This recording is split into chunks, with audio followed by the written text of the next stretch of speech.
Subscribe ಆಗಿ ನಮ್ಮ ಚಾನಲ್ಗೆ. ಹೊಸ ವಿಡಿಯೋಸ್ಗಾಗಿ ಬೆಲ್ ಐಕನ್ ಅನ್ನು ಕ್ಲಿಕ್ ಮಾಡಿ. ಹಾಯ್ ಫ್ರೆಂಡ್ಸ್, ಎಲ್ಲರಿಗೂ ನಮಸ್ಕಾರ. ಲಕ್ಷ್ಮಿ ಪಾಕಶಾಲೆ ಕಾರ್ಯಕ್ರಮಕ್ಕೆ ಸ್ವಾಗತ. ಇವತ್ತಿನ ದಿನ ನಾನು ತುಂಬ ಸೊಗಸಾದ ಒಂದು ಸ್ವೀಟ್ ಮಾಡ್ಕೊಳ್ಳೋದು ಯಾವ ರೀತಿ ಅಂತ ತೋರಿಸ್ತಾ ಇದ್ದೀನಿ. ತುಂಬ ಈಸಿ ಫ್ರೆಂಡ್ಸ್ ಇದನ್ನು ಮಾಡೋದು, ಮತ್ತು ಮನೆಯಲ್ಲಿರುವಂತಹ ಪದಾರ್ಥಗಳನ್ನು ಬಳಸಿಬಿಟ್ಟು ಮಾಡಬಹುದು. ಇದನ್ನು ಪದೇ ನಾವು ಹೊರಗಡೆ ತಂದು ಮಕ್ಕಳಿಗೆ ಅದು ಇದು ತಿನ್ನಿಸೋದಕ್ಕಿಂತ ಈ ರೀತಿಯಾಗಿ ಹೆಲ್ತಿಯಾಗಿ ಮನೆಯಲ್ಲೇ ಏನಾದರೂ ಮಾಡಿಬಿಟ್ಟು ತಿನ್ನಿಸಿ ಆದಷ್ಟು. ಬನ್ನಿ ಹಾಗಿದ್ರೆ ಈ ರುಚಿಕರವಾದ ಬನಾನಾ ಹಲ್ವಾ ಮಾಡೋದು ಯಾವ ರೀತಿ ಅಂತ ನೋಡೋಣ. ಮೊದಲೇದಾಗಿ ಫ್ರೆಂಡ್ಸ್, ಇಲ್ಲಿ ನಾನು ಒಂದು 4 ಬಾಳೆಹಣ್ಣು ತೊಗೊಂಡಿದ್ದೀನಿ. ಬಾಳೆಹಣ್ಣನ್ನು ಸಿಪ್ಪೆ ಸುಲಿಬಿಟ್ಟು ಕಟ್ ಮಾಡಿಬಿಟ್ಟು ಒಂದು ಮಿಕ್ಸಿ ಜಾರ್ಗೆ ಹಾಕೊಳ್ತಾ ಇದ್ದೀನಿ. ಈ ರೆಸಿಪಿ ಮಾಡೋದಕ್ಕೆ ಆದಷ್ಟು ಹಣ್ಣಾಗಿರೋ ಬಾಳೆಹಣ್ಣು ತೊಗೊಳ್ಳಿ. ಇದನ್ನ ಇವಾಗ ಗ್ರೈಂಡ್ ಮಾಡ್ಕೊಳ್ಳೋಣ. ಓಕೆ, ನೋಡಿ ಇವಾಗ ನಾನಿಲ್ಲಿ ಗ್ರೈಂಡ್ ಮಾಡಿಬಿಟ್ಟು ರೆಡಿ ಮಾಡಿಬಿಟ್ಟು ಇಟ್ಕೊಂಡಿದ್ದೀನಿ. ಆದಷ್ಟು ನೈಸಾಗಿ ಗ್ರೈಂಡ್ ಮಾಡ್ಕೊಳ್ಬೇಕು ಬನಾನಾ ಪೇಸ್ಟ್ನ. ನಂತರ ಒಂದು ಮಿಕ್ಸಿಂಗ್ ಬೌಲ್ ತೊಗೊಳ್ಳಿ. ಇದಕ್ಕೆ ನೀವಾಗ ಒಂದು 2 ಚಮಚದಷ್ಟು ಕಾರ್ನ್ಫ್ಲೋರ್ ಹಾಕ್ಕೊಳ್ಳೋಣ. ಇದನ್ನ ಇವಾಗ ಪಕ್ಕಕ್ಕೆ ಇಟ್ಬಿಡಿ. ಅದಾದ ನಂತರ ಗ್ಯಾಸ್ ಆನ್ ಮಾಡ್ಕೊಂಡ್ಬಿಟ್ಟು ಒಂದು ಪಾತ್ರೆ ಇಟ್ಕೊಳ್ಳಿ.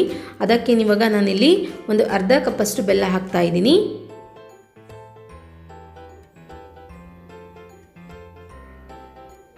ಬೆಲ್ಲ ಹಾಕಿದ ನಂತರ ನೋಡಿ ಇದಕ್ಕೆ ಇವಾಗ ನೀರು ಹಾಕ್ಕೊಳ್ಳೋಣ. ನೀರು ಜಾಸ್ತಿಯಾಗಿ ಹಾಕ್ಕೊಳ್ಬಾರ್ದು.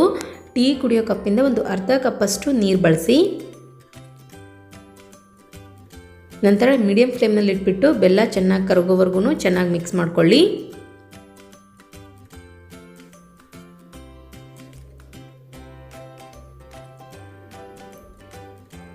ನೋಡಿ ಫ್ರೆಂಡ್ಸ್, ಇವಾಗ ಬೆಲ್ಲ ಕರಗಿಬಿಟ್ಟು ಇದು ಚೆನ್ನಾಗಿ ಕುದಿ ಬರ್ತಾ ಇದೆ. ಇಲ್ಲಿ ಬೆಲ್ಲದ ಪಾಕ.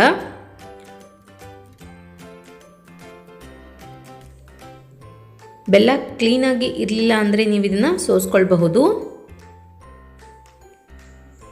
ಸ್ವಲ್ಪ ಗಟ್ಟಿ ಪಾಕ ಬರಬೇಕು, ಅಲ್ಲಿವರೆಗೂ ಚೆನ್ನಾಗಿ ಕುದಿಸ್ಕೊಳ್ಳಿ ಬೆಲ್ಲದ ಪಾಕನ. ನೋಡಿ ಫ್ರೆಂಡ್ಸ್, ಇವಾಗಿದು ರೆಡಿಯಾಗಿದೆ. ನಂತರ ಗ್ಯಾಸ್ ಆಫ್ ಮಾಡ್ಕೊಂಡ್ಬಿಟ್ಟು ಇದನ್ನು ಪಕ್ಕಕ್ಕೆ ಇಟ್ಬಿಡೋಣ. ತಿರ್ಗಾ ಗ್ಯಾಸ್ ಆನ್ ಮಾಡ್ಕೊಂಡ್ಬಿಟ್ಟು ಒಂದು ಪಾತ್ರೆ ಇಟ್ಕೊಳ್ಳಿ. ಅದು ಬಿಸಿಯಾದ ನಂತರ ಅದಕ್ಕೆ ಇವಾಗ 1 ರಿಂದ 1.5 ಟೀ ಸ್ಪೂನಷ್ಟು ತುಪ್ಪ ಹಾಕ್ಕೊಳ್ಳೋಣ. ತುಪ್ಪ ಚೆನ್ನಾಗಿ ಕರಗಿ ಬಿಸಿಯಾದ ನಂತರ ಡ್ರೈ ಫ್ರೂಟ್ಸ್ ಹಾಕ್ಕೊಳ್ಳಿ. ನಾನಿಲ್ಲಿ ಒಂದು 4 ರಿಂದ 5 ಬಾದಾಮಿ ಮತ್ತು ಒಂದು 4 ರಿಂದ 5 ಗೋಡಂಬಿನ ಕಟ್ ಮಾಡಿಬಿಟ್ಟು ತುಪ್ಪದಲ್ಲಿ ಉರಿತಾ ಇದ್ದೀನಿ. ಸ್ವಲ್ಪ ರೆಡಿಶ್ ಆಗೋವರೆಗೂ ಫ್ರೈ ಮಾಡ್ಕೊಳ್ಳಿ.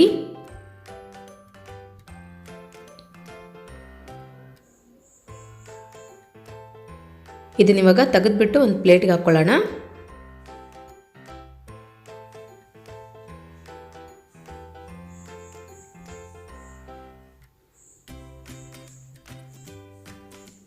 ಅದಾದ ನಂತರ ಇದೇ ತುಪ್ಪದಲ್ಲಿ ಇವಾಗ ಮೊದಲೇ ನಾವು ಗ್ರೈಂಡ್ ಮಾಡಿದಂತಹ ಬನಾನಾ ಪೇಸ್ಟ್ ಹಾಕ್ಕೊಳ್ಳೋಣ. ಇದನ್ನು ಹಾಕಿದ ನಂತರ ನೋಡಿ ಮೀಡಿಯಂ ಫ್ಲೇಮ್ನಲ್ಲಿ ಇಟ್ಬಿಟ್ಟು ಚೆನ್ನಾಗಿ ಇದನ್ನು ಕೈ ಬಿಡದೇ ಮಿಕ್ಸ್ ಮಾಡ್ಕೊಳ್ಬೇಕು. ಸ್ವಲ್ಪ ಗಟ್ಟಿ ಹದಕ್ಕೆ ಬರುತ್ತದು, ಅಲ್ಲಿವರೆಗೂ ಚೆನ್ನಾಗಿ ಮಿಕ್ಸ್ ಮಾಡ್ಕೊಳ್ಳಿ. ಮನೇಲಿ ಹೇಗಿದ್ದರೂ ಫ್ರೆಂಡ್ಸ್ ಕೆಲವೊಂದು ಸಲ ಬನಾನಾ ಮಿಕ್ಕಿರುತ್ತೆ. ಬಾಳೆಹಣ್ಣು ಇದ್ದಾಗ ಈ ಥರ ರೆಸಿಪಿ ಮಾಡಿದ್ರೆ ಆರಾಮಾಗಿ ಮಕ್ಕಳು ತಿಂದು ಖಾಲಿ ಮಾಡ್ತಾರೆ.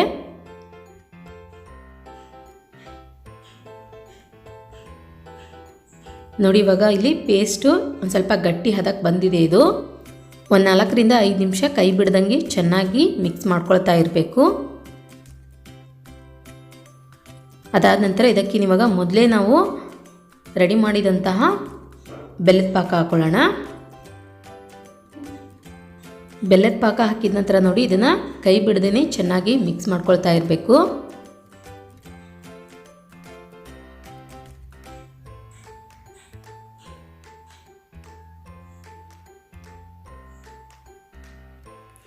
ನಂತರ ನೋಡಿ ಫ್ರೆಂಡ್ಸ್, ಇವಾಗ ಇದಕ್ಕೇ 1 ಟೀ ಸ್ಪೂನಷ್ಟು ತುಪ್ಪ ಹಾಕ್ಕೊಳ್ಳಿ. ತುಪ್ಪ ಹಾಕಿದ ನಂತರನೂ ಚೆನ್ನಾಗಿ ಇದನ್ನು ಮಿಕ್ಸ್ ಮಾಡ್ಕೊಳ್ಳೋಣ.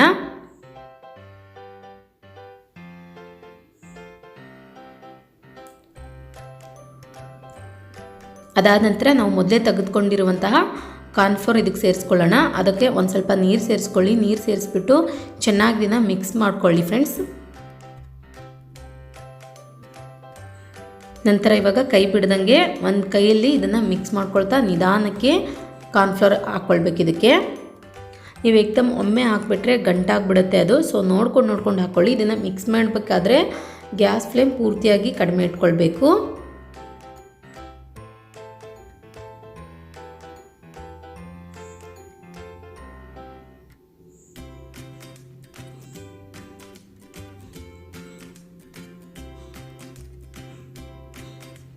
ಅದಾದ ನಂತರ 1-2 ಏಲಕ್ಕಿನ ಸಿಪ್ಪೆ ಸುಲಿದ್ಬಿಟ್ಟು ಹಾಕ್ಕೊಳ್ಳಿ. ನಂತರ ಮೊದಲೇ ನಾವು ಫ್ರೈ ಮಾಡಿದಂತಹ ಡ್ರೈ ಫ್ರೂಟ್ಸ್ ಹಾಕ್ಕೊಳ್ಳೋಣ.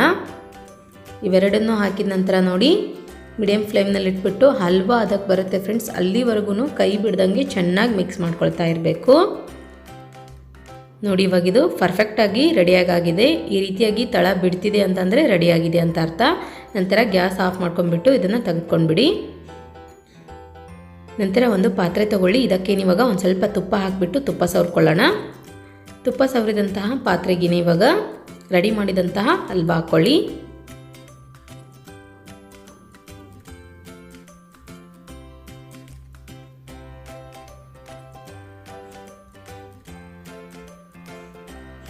ಇದನ್ನು ಹಾಕಿದ ನಂತರ ನೋಡಿ ಮೇಲ್ಗಡೆ ನೀಟಾಗಿ ಮಾಡ್ಕೊಳ್ಬೇಕು.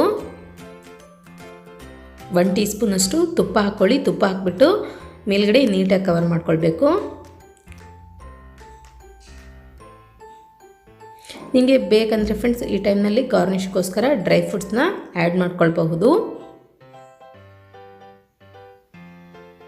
ಓಕೆ ನೋಡಿ ಇವಾಗ ನಾನಿಲ್ಲಿ ರೆಡಿ ಮಾಡಿ ಇಟ್ಕೊಂಡಿದ್ದೀನಿ. ಇದನ್ನು ರೂಮ್ ಟೆಂಪ್ರೇಚರ್ನಲ್ಲಿ 1 ರಿಂದ 2 ಗಂಟೆಗಳ ಕಾಲ ಬಿಟ್ಬಿಡಬೇಕು. ಒಂದು ಸ್ವಲ್ಪ ಗಟ್ಟಿ ಹದಕ್ಕೆ ಬರುತ್ತದು. ಅಲ್ಲಿವರೆಗೂ ಹೊರಗಡೆ ಸ್ಟೋರ್ ಮಾಡಿ ಇಡಿ.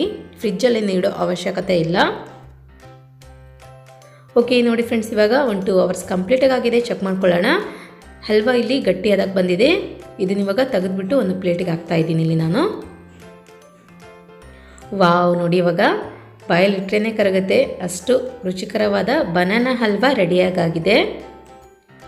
ತುಂಬ ಅಂದರೆ ತುಂಬ ಚೆನ್ನಾಗಿರುತ್ತೆ ಟೇಸ್ಟ್. ಖಂಡಿತ ನೀವು ಕೂಡ ಮನೇಲಿ ಒಂದ್ಸಲ ಟ್ರೈ ಮಾಡಿಬಿಟ್ಟು ಹೇಗಿತ್ತು ಅಂತ ನಮ್ಮ ಕಮೆಂಟ್ ಬಾಕ್ಸ್ನಲ್ಲಿ ಕಮೆಂಟ್ ಮಾಡಿಬಿಟ್ಟು ತಿಳಿಸಿ. ನೋಡಿದ್ರಲ್ಲ ಫ್ರೆಂಡ್ಸ್ ಯಾವ ರೀತಿಯಾಗಿ ನಾವು ಬನಾನಾ ಹಲ್ವಾ ಮಾಡೋದಂತ. ನಾನು ಮಾಡಿರೋ ಈ ರೆಸಿಪಿ ನಿಮಗೆ ಇಷ್ಟ ಆಗಿದ್ದರೆ ಪ್ಲೀಸ್ ಲೈಕ್ ಮಾಡಿ, ಶೇರ್ ಮಾಡಿ, ಕಮೆಂಟ್ ಮಾಡಿ. ಇನ್ನಷ್ಟು ಈಸಿ ರೆಸಿಪೀಸ್ಗಾಗಿ ನಮ್ಮ ಲಕ್ಷ್ಮೀ ಪಾಕಶಾಲೆ ಚಾನಲ್ಗೆ ಸಬ್ಸ್ಕ್ರೈಬ್ ಆಗೋದು ಮಾತ್ರ ಮರಿಬಾರ್ದು. ಮತ್ತೆ ಒಂದು ಇಂಟ್ರೆಸ್ಟಿಂಗ್ ರೆಸಿಪಿ ಒಂದಿಗೆ ಬರ್ತೀನಿ ಮುಂದಿನ ಸಂಚಿಕೆಯಲ್ಲಿ. Keep watching. Thank you. Bye.